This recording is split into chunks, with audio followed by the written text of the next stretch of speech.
On va voir comment déterminer l'équation d'une fonction logarithmique à partir d'un point par lequel elle passe, puis on va ensuite résoudre des équations logarithmiques. Donc on a le modèle général, donc si b est plus grand que 1, j'ai une croissance vers l'infini. Si b est entre 0 et 1, j'ai une décroissance vers moins l'infini. Par exemple, on veut trouver l'équation de la fonction logarithmique qui passe par les points donnés ici. Donc le point, évidemment, c'est x, y. Donc dans le cas qu'ici, on devrait dire, puisque la fonction, ce sera y égale log en base b de x, donc 6 égale log en base b de 64. Mais plutôt que de l'écrire comme ça ici, on va l'écrire sous forme exponentielle. Mais puisque la fonction logarithmique est la réciproque de la fonction exponentielle, on a juste à inverser les rôles de x et de y dans une exponentielle pour déterminer notre fonction. Si on va dire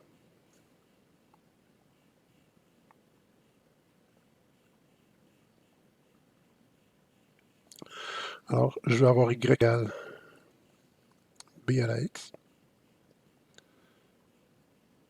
Mais en fait, donc ça serait l'exponentielle de la base, mais on va y aller avec x égale b à la y, comme c'est ici, pour pouvoir le traduire en équation logarithmique par la suite. Donc, dans notre cas, on a que 64 égale b à la 6.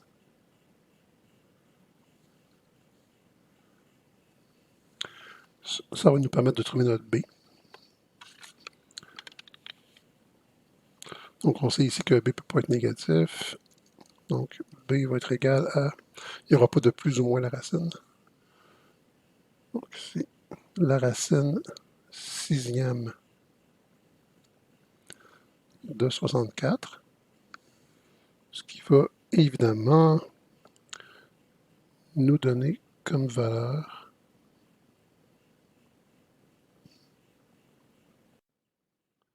2. Donc, b égale 2. Ce qui veut dire que notre fonction va être y égale log en base 2 de x. Et évidemment, ça va fonctionner avec les points, donc log en base 2 de 64, que l'exposant que je dois donner à 2 pour avoir 64, ça va être 6, donc la valeur de notre y.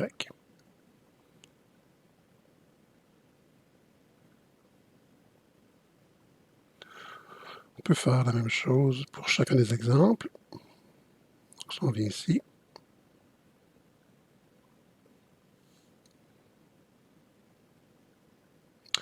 la fonction passe par le point 1 neuvième 2.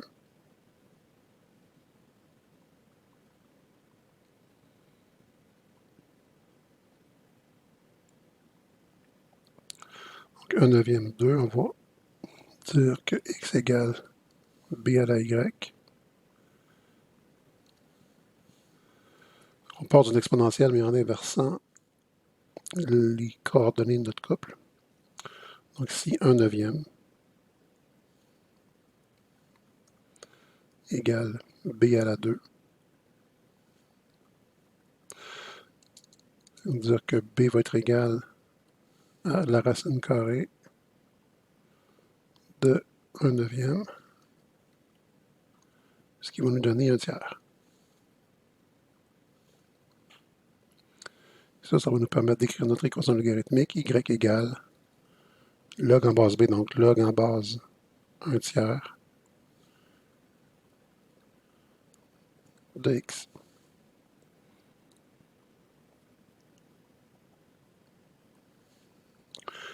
On va procéder de la même façon pour les deux autres exemples. Donc ici,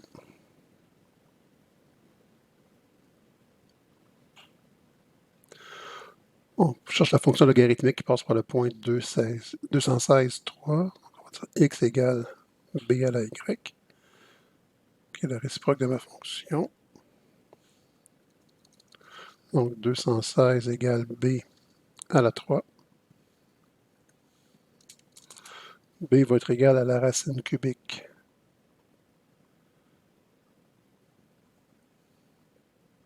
de 216.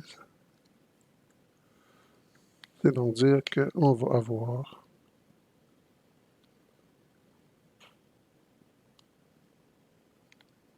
comme résultat que b égale 6. Donc, on aura ici que notre y va être égal au log en base 6 de x.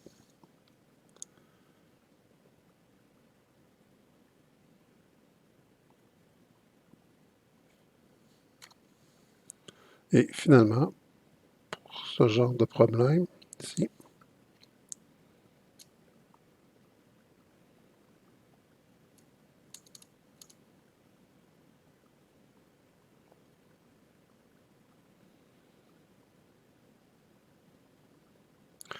on cherche la fonction logarithmique qui passe par le point 1 125e moins 3. Donc, x égale b à la y. Dans notre cas ici, 1 125e égale b à la moins 3. Donc, b va être égal à, là, on va utiliser la notation fractionnaire. Donc, on aura 1 125e exposant. J'inverse mon exposant ici. Donc, à la moins 1 tiers.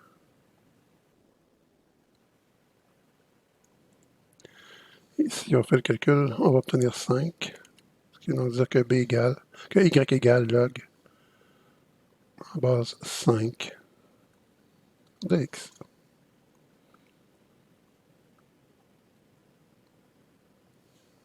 Donc, pour la résolution des équations logarithmiques, on va tout simplement utiliser les propriétés des logs. Donc, si on veut résoudre ici l'équation log en base 3 de x plus 2 est égal à 2. Mais ici, ça implique que quoi? Que 3 à la 2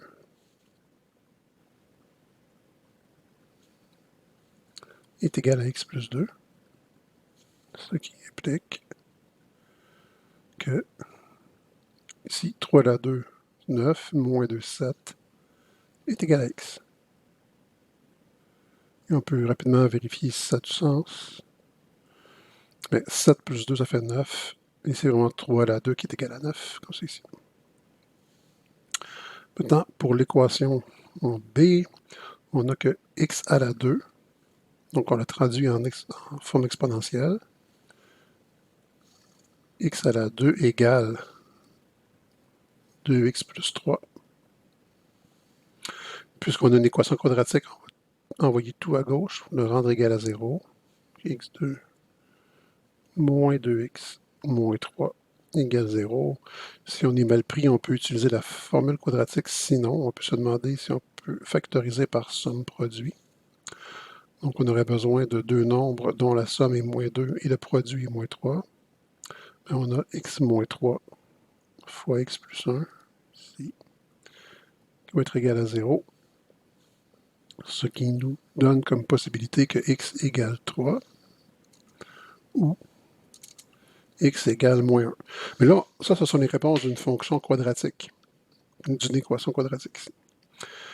Ce n'est pas une équation quadratique qu'on avait au départ, c'est une équation logarithmique. Donc, ça se peut que de fausses réponses soient apparues, de fausses solutions. Il faut donc aller vérifier dans l'équation de départ. Une des conditions qu'on avait dit sur la base B, c'est qu'elle devait être plus grande que 0 et différente de 1. Donc ici, si j'ai une base à moins 1, c'est inacceptable. Donc ça, c'est à rejeter. Donc il n'y aura pas de ou. Ici, ça, c'est à rejeter. À l'examen, on pourrait le biffer puis écrire à côté, rejeter. Fait que, maintenant, je dois m'assurer de ne pas avoir de négatif dans mon logarithme. Donc 2 fois 3, 6 plus 3, 9, ça fonctionne. Et 3 à la 2 égale vraiment 9. Donc si on a une seule solution, x égale 3. Pour une autre équation ici, log en base 2 de x plus 3 moins log en base 2 de x plus 1 égale 5.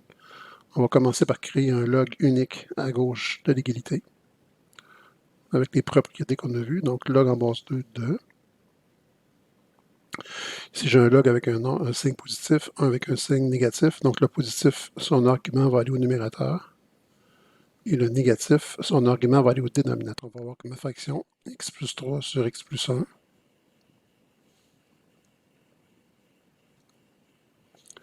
égale 2 à la 5 qui est 32. Ce qui va nous donner que x plus 3 égale 32x plus 32. Donc, moins 31x égale 29. Et que x égale moins 29 sur 31. Maintenant, on pourrait venir voir si la réponse est bonne. Donc, si je remplace ici, moins 29 sur 31 plus 3, j'aurai quelque chose de positif. Moins 29 sur 31 plus 1, j'aurai quelque chose de positif. Donc, ma solution va être bonne. Ça illustre bien. Il faut faire attention. C'est pas parce que le x est négatif que ce n'est pas une solution. Si c'est pas parce que le x était négatif, c'est lorsque je remplaçais, j'avais des choses négatives, ce qui est inadmissible. Ici, tout va bien. Quand je remplace, j'ai des quantités positives. Donc, ma réponse est bonne. Ici, log en base 2 de x moins 1 plus log en base 2 de x plus 4. On va faire un log unique, donc log en base 2 de. Donc si je vais avoir le produit, x moins 1 fois 2x plus 4.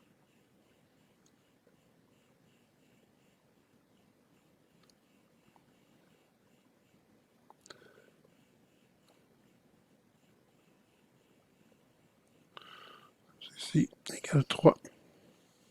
Ça veut dire que 2 à la 3 égale le produit de mes parenthèses, ou encore le produit de mes parenthèses égale 2 à la 3. Donc si on fait le produit, on va avoir 2x2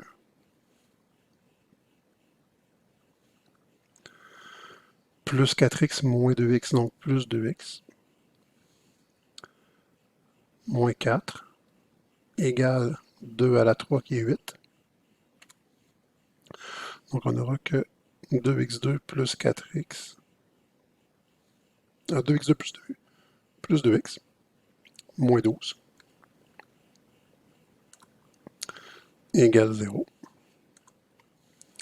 On peut diviser toute l'équation par 2, donc x2 plus x moins 6 égale 0. Ça se factorise bien par somme produit. Donc deux nombres dont la somme est 1 et le produit est moins 6. On aura plus 3 et moins 2. Ce qui nous donne, pour l'instant, deux solutions potentielles.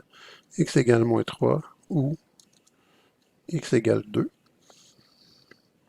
Dans son prend moins 3, ben, moins 3, moins 1, moins 4, je ne peux pas avoir le log de négatif. Donc ça ici, ce n'est pas une solution admissible.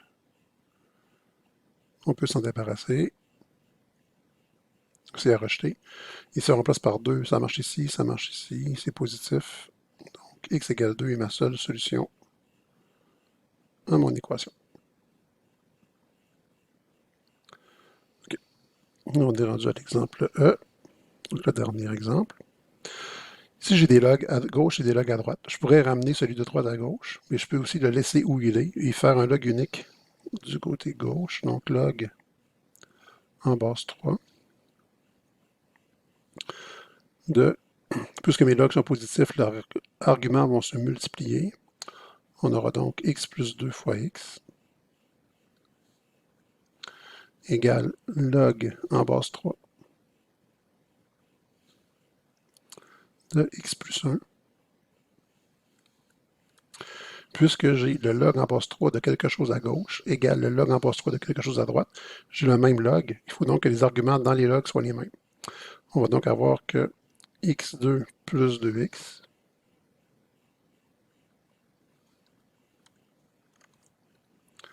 sera égal à x plus 1. On ramène tout du même côté. x2 moins x moins 1 égale 0. On peut faire la formule quadratique, parce que ici, ce ne sera pas factorisable en nombre entier. Donc, x égale moins b qui va être moins 1,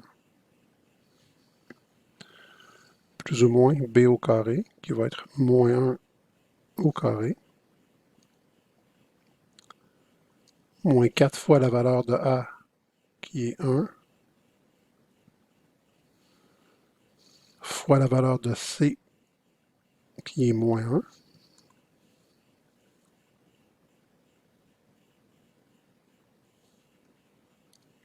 sur 2 fois la valeur de a, donc sur 2 fois 1.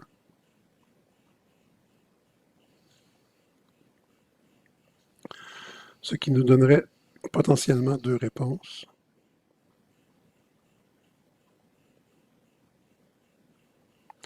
Donc la première, 1. Si on y va avec le moins, ici, moins 1 au carré, ça fait 1. Moins 4 fois 1 fois moins 1, ça fait 4. 1 plus 4, ça fait 5. Donc 1 moins racine de 5 sur 2. Ce qui va, si on veut se donner une idée rapide là, pour évaluer, ce qui va donner environ moins 0,618. Et l'autre solution, qui sera avec le plus au numérateur entre les deux nombres. Donc 1 plus racine de 5 sur 2, ce qui va être environ égal à 1,618. Si on vient vérifier ici, ben le moins 0,618 est inadmissible parce que ça me donnerait un log négatif. Donc ça ici, c'est à rejeter.